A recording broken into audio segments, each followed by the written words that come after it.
풍성한 교회 여의 18세 황선영 셀리더입니다.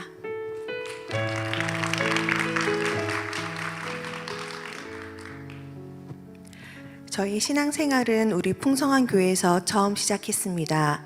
당시 교회와 하나님과 예수님 성령님에 대해 아는 것이 하나도 없었던 제가 우리 교회에 나오면서 기대했던 것 중 하나가 회복 캠프와 양육이었습니다. 주변 여러 집사님들이 회복 캠프와 양육을 통해 많은 은혜를 받았다는 이야기를 자주 해주셨고, 영적 성장에도 지름길이 있다는 목사님의 말씀을 들으면서 양육에 대한 기대감이 커져갔습니다. 그렇게 교회에 잘 정착해 나갈 때쯤 코로나 팬데믹이 터졌습니다.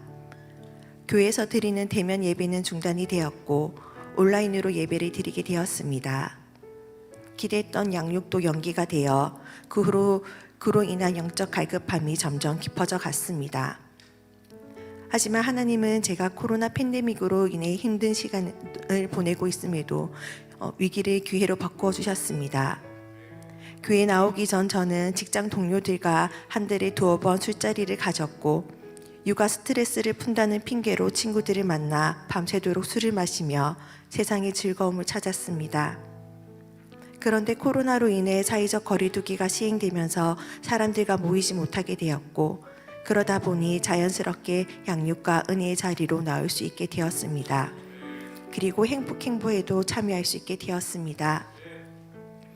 회복캠프 첫 번째 시간 교회를 붙잡아라는 첫 번째 강의를 통해 하나님은 저의 지난 시간을 돌아보게 하셨습니다.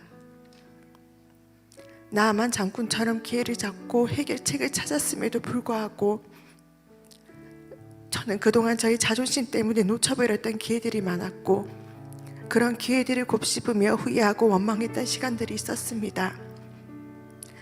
그리고 그 모든 시간에 묶여 앞으로 나아가지 못하는 저를 돌아보게 되었습니다.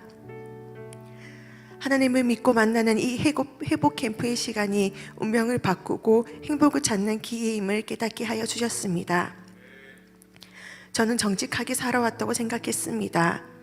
다른 사람들과 싸우거나 누군가에게 해를 끼친 적이 없었고, 큰 돈은 아니지만 어려운 사람들을 위해 후원도 하며 주변 사람들에게 친절을 베푸며 살아왔기에 저는 저의 죄에 대해 인식하지 못했습니다. 그래서 교회 처음 왔을 때 제가 죄인이라는 말이 목에 걸린 가시처럼 불편하게 느껴졌습니다. 하지만 회복캠프 2과 십자가를 바라보라를 통해 하나님은 제가 얼마나 큰 죄인인지 비로소 깨닫게 하셨습니다. 하나님은 세상 기준이 아닌 하나님 나라 기준으로 제 자신을 바라보게 하셨습니다. 저는 지난날 저보다 뛰어난 사람들을 향한 시기와 질투를 했었고, 스트레스를 풀기 위해 술을 마시며 시간을 허비했습니다. 그리고 다른 사람들에게는 친절하게 대하면서 가족들에게는 사소한 것에도 쉽게 화를 냈습니다. 걱정하는 척하며 속으로는 다른 사람들을 판단하고 정죄하기도 했습니다. 뿐만 아니라 그 밖에도 알게 모르게 마음으로 지었던 제 모든 죄를 하나님께서는 회복 캠프를 통해 돌아보게 하셨습니다. 무엇보다 죄를 지으면서도 그것이 죄인 줄 모르고 살아가던 저의 어리석음을 깨닫게 하셨고, 저야말로 죄인 중에 계세움을 인정하게 하셨습니다. 그리고 예수님의 십자가에서 피 흘려 죽으심으로 나의 모든 죄를 담당해 주셨다는 사실과 나를 구원해 주시는 주님의 은혜를 알게 하셨고, 앞으로는 죄를 지으면 회개하고 죄와는 피 흘리기까지 싸워 이겨야 한다는 깨달음도 주셨습니다. 어린 시절 저희 집은 가난했습니다. 부모님 2분 다 열심히 일을 하셨지만 살림살이는 크게 나아지지 않았고, 술을 좋아하시는 아버지께서 한 번씩 큰 사고를 치시면 어머니는 그 사고를 수습하시느라 힘들어 하셨습니다.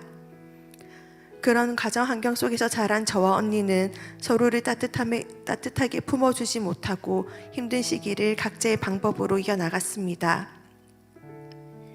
그런데 어느 날 저에게 힘든 일이 생겼습니다. 한참을 고민 끝에 의지했던 사람에게 마음을 털어놓았습니다. 그 사람이라면 저의 아픔을 공감해 줄 거라 믿고 이야기를 했지만 외면당했고, 그 순간 모든 게 저의 잘못 같았습니다. 그 일이 있은 후로 또 다른 누군가를 믿고 의지하게 되면 나의 속마음을 털어놓게 될까봐 두려웠고 또다시 상처를 받을까 무서웠습니다. 그래서 사람들과 적당한 거리를 유지하며 지냈습니다. 그렇게 저는 그때의 상처를 다른 사람들이 알지 못하게 예쁘게 포장하며 살아왔습니다. 주변 사람들에게는 좋은 평판을 듣고 인정을 받으면 받을수록 저는 더욱더 상처가 드러나지 못하게 덮고 또 덮으며 살았습니다. 이어진 회복 캠프 세 번째 시간인 회복을 경험하라에서 하나님은 제 내면의 상처를 바라보게 하셨습니다. 그동안 꽁꽁 묶여두어 나조차 외면했던 상처를 하나님은 어루만져 주셨고 치유하여 주셨고 회복시켜 주셨습니다. 그리고 늘 기도했지만 정작 내려보지 못했던 제 안의 교만과 용서하지 못하는 마음, 시기와 질투 등 저의 모든 죄를 고백하게 하시고 제 마음을 새롭게 하시며 자유를 주시고 승리의 삶을 살도록 이끌어 주셨습니다. 회복 캠프에 참석하기 전 양육반 과정의 금요철야 성령 충만 밤에서 방언의 은사를 선물로 받았었습니다. 하지만 여전히 기도할 때 집중하지 못하고 방언도 잘 나오지 않아 은사에 대한 확신이 들지 않았습니다.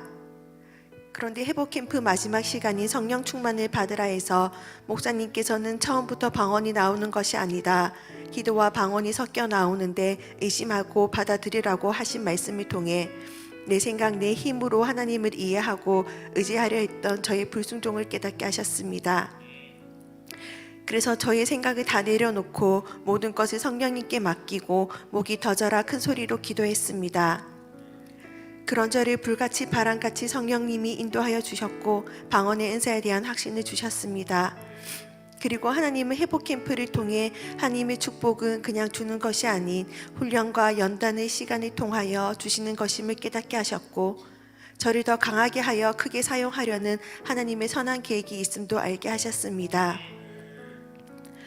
공기와 바람이 눈에 보이진 않지만 우리 곁에 존재하는 것처럼 하나님의 임재와 사랑이 항상 저와 함께 한다는 것을 확실히 믿게 되었고 두려워하지 말라, 내가 너와 함께함이라고 말씀하시는 나의 하나님을 바라보게 되었습니다. 회복 캠프를 통해 전 인격적인 하나님을 만나고 변화된 제 자신을 발견하게 하실 하나님께 감사드립니다. 감사와 즐거움으로 양육을 받을 수 있도록 앞장서 본이 되어 이끌어 주시는 스승 되신 우리 목사님께 감사드립니다. 욕과 같은 급신한 고난을 당할지라도 그것 또한 축복의 통로임을 알게 하시고 훈련과 연단을 통해 점금 같은 믿음을 주시며 저를 붙들어 주시는 나의 모든 것 되시는 하나님께 감사드립니다. 이 모든 영광 하나님께 올려드립니다.